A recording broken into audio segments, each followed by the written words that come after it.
Hello, Ellen. Mike from Fundy SOS. I've gotten your email. Obviously, we've been talking. I've been trying to get the video sent to you, but for whatever reason, the first video that I made didn't work correctly. So here's round two.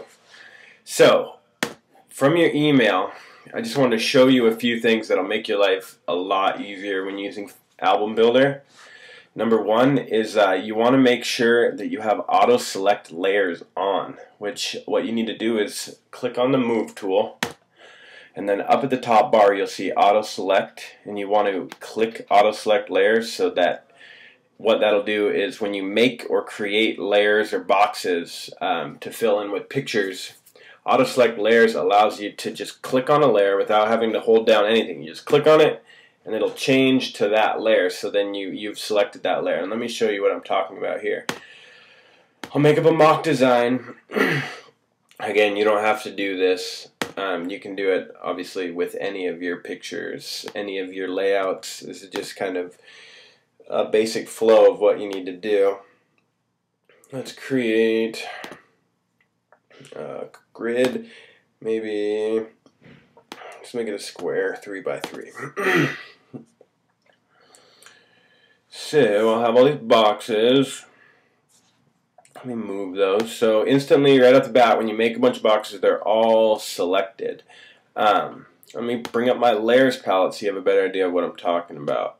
See, when you make the layers, over here you can see all of them are selected by default, and that's so if you make that and you want to fill them right away, you can just hit fill and they're all selected anyways. But the auto select layers feature allows you to click on a layer like I just did, and it now selects that new layer. So say I want this one right here, this top box. I don't like it. I'm like, I think I just want 5 boxes instead of 6, or 6, 7, 8 instead of 9. So I click on that one, delete.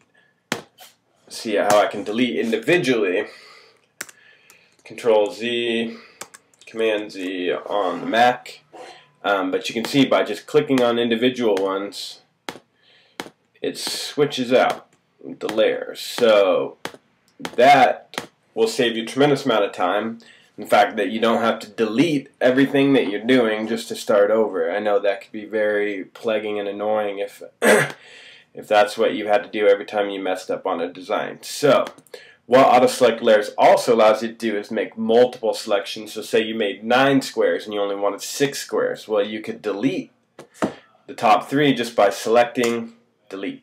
And now I can select all of these layers and move them where I want, or I can just take an individual box.